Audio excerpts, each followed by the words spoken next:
Assalamualaikum warahmatullahi wabarakatuh. Kami dari kelompok 12 ingin mempresentasikan tentang ijarah sebagai mode jasa keuangan yang beranggota Afriana Dewi, Anissa Putri Utami, M. Nur Ramadhani, dan saya sendiri Rida Fadila. Pokok pembahasan yang ingin kami bahas pada kesempatan kali ini yaitu pengertian ijarah, dasar hukum ijarah, rukun dan syarat ijarah, macam-macam ijarah, produk dan mekanisme akad ijarah, serta implementasi akad ijarah. Yang pertama ada pengertian ijarah. Salah satu bentuk kegiatan manusia dalam muamalah adalah ijarah atau sewa-menyewa, kontrak, menjual jasa, upah, mengupah, dan lain-lain. Al-ijarah berasal dari kata al-ajru yang berarti al-iwadu atau ganti. Ijarah menurut arti bahasa adalah upah. Menurut pengertian syara, al-ijarah ialah suatu jenis akad untuk mengambil manfaat dengan jalan penggantian. Dari pengertian di atas terlihat bahwa yang dimaksud dengan sewa-menyewa itu adalah pengambilan manfaat sesuatu benda. Jadi, dalam hal ini bedanya tidak kurang sama sekali dengan perkataan lain dengan terjadinya peristiwa sewa-menyewa yang berpindah hanyalah manfaat dari benda yang disewakan tersebut. Dalam hal ini dapat berupa manfaat barang seperti kendaraan, rumah, dan manfaat karya seperti pemusik, bahkan dapat juga berupa karya pribadi seperti bekerja. Yang kedua, ada dasar hukum ijarah. Adapun dasar hukum tentang kebolehan al-ijarah dalam Al-Quran terdapat dalam beberapa ayat, di antaranya firman Allah Subhanahu wa Ta'ala yang pertama di surah At-Talaq ayat 6, yang artinya, jika mereka telah menyusukan anakmu, maka berilah upah mereka. Yang kedua, surah Al-Qasas ayat 26 yang artinya, salah seorang dari wanita itu berkata, wahai bapakku, upahlah dia, sesungguhnya orang yang engkau upah itu adalah orang yang kuat dan dapat dipercaya. Adapun dasar hukum dari hadis Nabi SAW di antaranya, yang pertama ada Al-Bukhari dan Muslim meriwayatkan dari Ibnu Abbas bahwa Nabi SAW bersabda, Rasulullah SAW berbekam, kemudian beliau memberikan upah kepada tukang-tukang itu. Yang kedua, riwayat Ibnu Majah, Rasulullah SAW bersabda, berikanlah upah atau jasa kepada orang yang diupah sebelum kering-keringatnya. Adapun dasar hukum ijarah berdasarkan ijma, ialah semua umat sepakat, tidak ada seorang ulama pun membantah kesepakatan ijma ini, sekalipun ada beberapa orang di antara mereka yang berbeda pendapat. Tetapi, hal itu tidak dianggap umat Islam pada masa sahabat telah berijma bahwa ijarah dibolehkan sebab bermanfaat bagi manusia. Selanjutnya ada rukun dan syarat ijarah. Yang pertama ada rukun ijarah. Rukun dari ijarah sebagai suatu transaksi adalah akad atau perjanjian kedua belah pihak yang menunjukkan bahwa transaksi itu telah berjalan secara suka sama suka. Adapun unsur yang terlibat dalam transaksi ijarah itu ialah yang pertama orang yang menggunakan jasa baik dalam bentuk tenaga atau benda yang kemudian memberikan upah atau jasa tenaga atau sewa dari jasa benda yang digunakan disebut pengguna jasa atau mujir. Yang kedua, orang yang memberikan baik dengan tenaganya atau dengan alat yang dimilikinya, yang kemudian menerima upah dari tenaganya atau sewa dari benda yang dimilikinya, disebut pemberi jasa atau mustajir. Yang ketiga, objek transaksi yaitu jasa, baik dalam bentuk tenaga atau benda yang digunakan disebut ma'jur. Yang keempat, imbalan atau jasa yang diberikan disebut upah atau sewa atau ujrah. Adapun syarat ijarah, yang pertama mu'jir dan mustajir, menurut ulama Hanafiyah, akid atau orang yang melakukan akad disyaratkan harus berakal dan mumayyiz, atau sudah bisa membedakan antara hak dan batil minimal 7 tahun. Tidak disyaratkan harus balik. Yang kedua, sigat, ijab kabul. Sigat ijab kabul antara mu'jir dan mustajir. Ijab kabul sewa menyewa atau upah mengupah.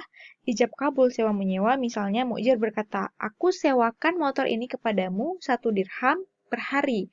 Maka mustajir menjawab, aku terima sewa motor tersebut dengan harga dirham per hari.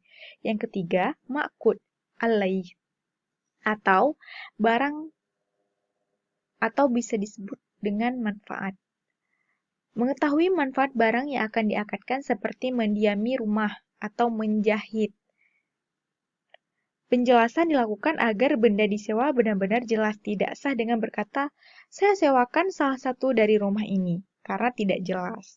Yang keempat, ujrah atau upah. Mengetahui upahnya terhadap barang yang akan disewakan, para ulama telah menetapkan syarat upah sebagai berikut. Yang pertama, berupa harta tetap yang diketahui oleh kedua belah pihak. Yang kedua, tidak boleh sejenis dengan barang manfaat dari ijarah seperti upah menyewa rumah dengan menepati rumah tersebut. Yang keempat, ada macam-macam ijarah. Ijarah terbagi dua macam. Yang pertama ada ijarah khusus dan ada ijarah mushtarik. Ijarah khusus yaitu ijarah yang dilakukan oleh seorang pekerja. Hukumnya, orang yang bekerja tidak boleh bekerja selain dengan orang yang telah memberinya upah. Ijarah mushtarik, ijarah yang dilakukan bersama-sama atau melalui kerjasama. Hukumnya dibolehkan bekerja sama dengan orang lain. Dan ijarah dapat dibagikan menjadi dua macam. Ijarah mushtarik dapat dibagikan menjadi dua macam. Yang pertama, ijarah ayan. Dalam hal ini terjadi sewa-menyewa dalam bentuk benda atau binatang di mana orang yang menyewakan mendapatkan imbalan dari penyewa. Yang kedua, ijarah amal. Dalam hal ini terjadi sewa-menyewa dalam bentuk jasa atau skill, atau biasa disebut dengan kemampuan. Selanjutnya akan dilanjutkan oleh teman saya. Baik, selanjutnya yaitu akad ijarah dalam skema pembiayaan syariah. Hampir mirip dengan sewa-menyewa pada transaksi konvensional, sewa-menyewa dalam transaksi ijarah terjadi antara bank sebagai pihak yang menyewakan dan nasabah sebagai pihak yang menyewa dengan mengacu pada objek yang disewakan. Namun demikian, dalam transaksi ijarah, sewa-menyewa tersebut dapat digunakan sebagai mekanisme pembiayaan dengan skema syariah. Terdapat dua jenis ijarah. Yang pertama yaitu ijarah murni atau sewa-menyewa murni dan al-ijarah wal-i'tina atau ijarah muntahiyah bitamlik. Yang pertama, ijarah murni atau sewa-menyewa murni. Dalam ijarah murni, yang berlaku adalah perjanjian sewa-menyewa biasa, di mana pihak tetap memiliki kedudukan sebagaimana awal perjanjian, yaitu antara pihak yang menyewakan dan pihak yang menyewa barang. Setelah masa sewa berakhir, para pihak kembali pada kedudukannya masing-masing. Dalam konsep ijarah murni, yang disewakan ini tidak hanya berupa manfaat atas suatu barang tertentu, melainkan juga manfaat atas suatu jasa. Misalnya, jasa borongan pembangunan gedung bertingkat, jasa borongan penjahitan, jasa asisten rumah tangga, dan lain sebagainya. Dan yang berbentuk manfaat sewa-menyewa aset atau properti seperti rumah, kendaraan, pakaian, dan lain-lain. Nah, hal ini akan diberikan fee atau ujroh sebagai timbal balik dari sewa tersebut. Yang kedua, ijarah muntahiyah bitamlik atau yang sering kita kenal dengan IMBT. Sewa menyewa dengan hak opsi pada akhir masa sewa untuk membeli barang yang disewakan. Dalam sewa menyewa tersebut, uang pembayaran sewanya sudah termasuk cicilan atas harga pokok barang. Pihak yang menyewakan, dalam hal ini bank misalnya, berjanji kepada penyewa untuk memindahkan kepemilikan objek setelah masa sewa berakhir. Janji tersebut harus dinyatakan dalam akad IMBT tersebut. Jadi, kedudukan multi-finance dan customer akan berubah pada akhir masa sewa. Pihak multi-finance yang di sini bank, yang semulanya adalah pemilik barang, akan berubah menjadi penjual pada akhir masa sewa.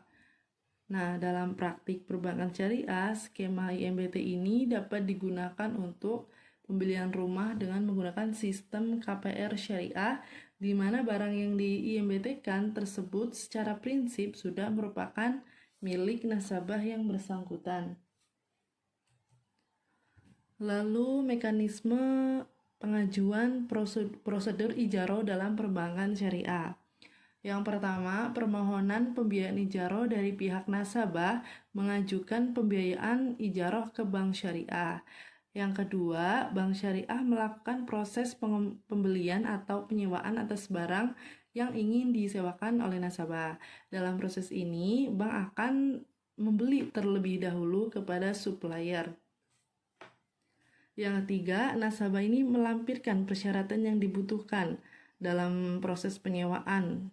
Dokumen-dokumen seperti KTP, NPWP, dan persyaratan lainnya untuk memenuhi persyaratan sewa bank.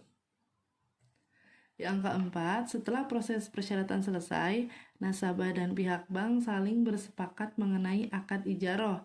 Nasabah dan pihak bank menyepakati mengenai objek sewa, tarif atau upah sewa, masa sewa objek, dan proses lainnya.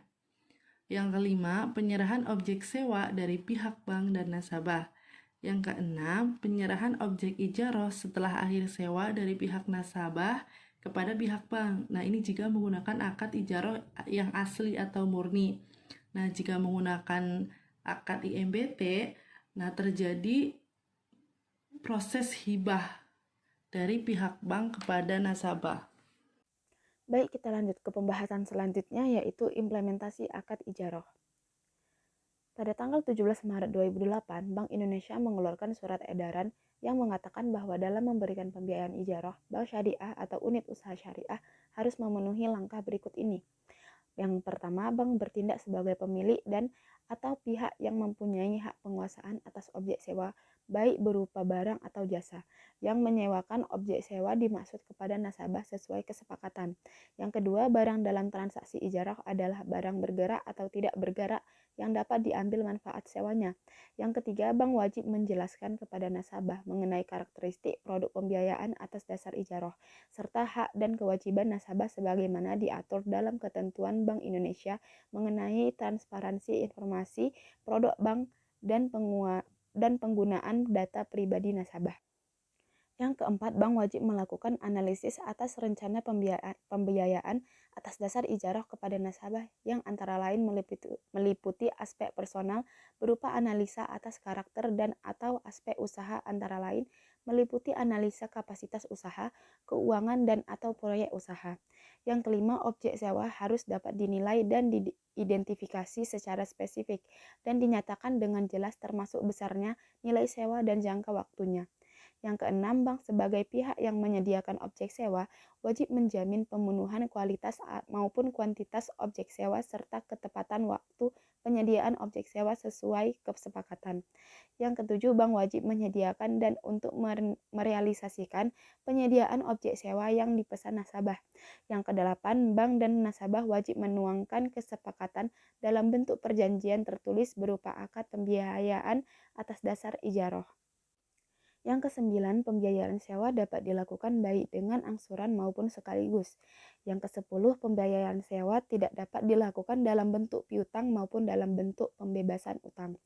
Yang kesebelas, bank dapat meminta nasabah untuk menjaga keutuhan objek sewa dan menanggung biaya pemeliharaan objek sewa sesuai dengan kesepakatan di mana uraian pemeliharaan yang bersifat material dan struktural hasil diutuangkan dalam akad. Yang terakhir, bank tidak dapat meminta nasabah untuk bertanggung jawab atas kerusakan objek sewa yang terjadi bukan karena pelanggaran akad atau kelalaian nasabah. Selanjutnya, implementasi ijarah muntahiyah bitamlik. IMBT pada dasarnya merupakan perpaduan antara sewa-menyewa dengan jual-beli. Dari sisi ijarah, perbedaan IMBT terletak dari adanya opsi untuk membeli barang dimaksud pada akhir periode. Sedangkan dari sisi jual beli, perbedaan IMBT terletak pada adanya penggunaan manfaat barang dimaksud terlebih dahulu melalui akad sewa atau ijarah. Sebelum transaksi jual beli dilakukan secara teknis, implementasi IMBT juga diatur dalam Surat Edaran Bank Indonesia pada tanggal 17 Maret 2008, yaitu yang pertama, bank sebagai pemilik objek sewa juga bertindak sebagai pemberi janji atau wa'ad. untuk memberikan opsi pengalihan kepemilikan dan atau hak penguasaan objek sewa kepada nasabah penyewa sesuai kesepakatan. Yang kedua, bank hanya dapat memberikan janji atau wa'ad untuk mengalihkan kepemilikan dan atau hak penguasaan objek sewa setelah objek sewa secara prinsip dimiliki oleh bank. Yang ketiga, bank dan nasabah harus menuangkan kesepakatan adanya opsi pengalihan kepemilikan dan atau hak penguasaan objek sewa dalam bentuk tertulis. Yang keempat, pelaksanaan pengalihan kepemilikan dan atau hak penguasaan objek sewa dapat dilakukan setelah masa sewa disepakati selesai oleh bank dan nasabah penyewa. Yang kelima, dalam hal nasabah penyewa mengambil opsi pengalihan kepemilikan dan atau hak penguasaan objek sewa, maka bank wajib mengalihkan kepemilikan dan atau hak penguasaan objek sewa kepada nasabah yang dilakukan pada saat tertentu dalam periode atau pada akhir periode pembiayaan atas dasar akad IMBT. Selanjutnya adalah skema ijarah. Skema ijarah itu ada 3 proses. Yang pertama proses negosiasi, yang kedua proses bank mengadakan barang dan jasa, yang ketiga proses sewa menyewa. Jadi proses negosiasi ini antara nasabah dengan bank. Setelah disepakati barangnya, kualitas, kuantitas maupun harga, maka bank akan segera melakukan pengadaan barang ke supplier. Dalam hal ini bisa kita sebut developer atau dealer. Kemudian supplier atau dealer tadi melakukan penyerahan barang kepada bank dan juga menyertakan dokumen-dokumen pendukungnya. Kemudian bank melakukan penandatanganan akad ijarah. Kemudian nasabah melakukan pembayaran cicilan. Inilah proses yang dinamakan sewa menyewa. Jadi ada 3 tahapan: proses negosiasi, proses pengadaan barang, dan proses sewa menyewa.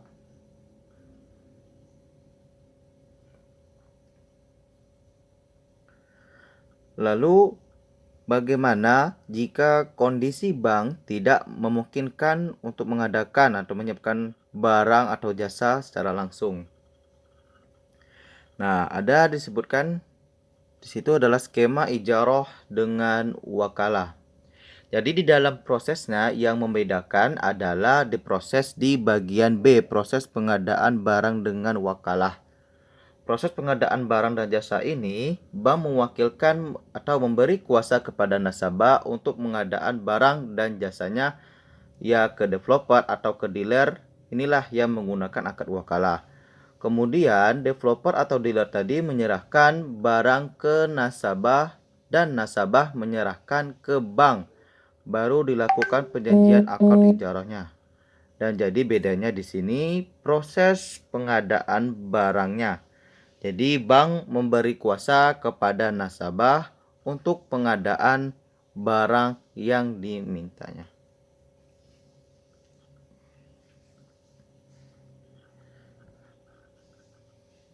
Selanjutnya adalah IMBT ya. Pihak yang melakukan IMBT harus melaksanakan akad ijarah terlebih dahulu. Akad pemindahan kepemilikan, baik dengan jual beli atau pemberian, hanya dapat dilakukan setelah masa ijarah selesai. Jadi, janji pemindahan kepemilikan yang disepakati di awal akad ijarah adalah wa'ad, janji ya, yang hukumnya tidak mengikat. Jadi jika janji ini ingin dilaksanakan, maka harus ada akad pemindahan kepemilikan yang dilakukan setelah masa ijarah selesai. Ingat, setelah masa ijarah selesai. Pada IMBT, harga sewa dan harga jual ditetapkan di muka. Ini adalah skemanya IMBT. Jadi sama seperti sebelumnya, proses negosiasi nasabah dengan bank setelah sepakat harga barang dan kualitasnya, bank mengadakan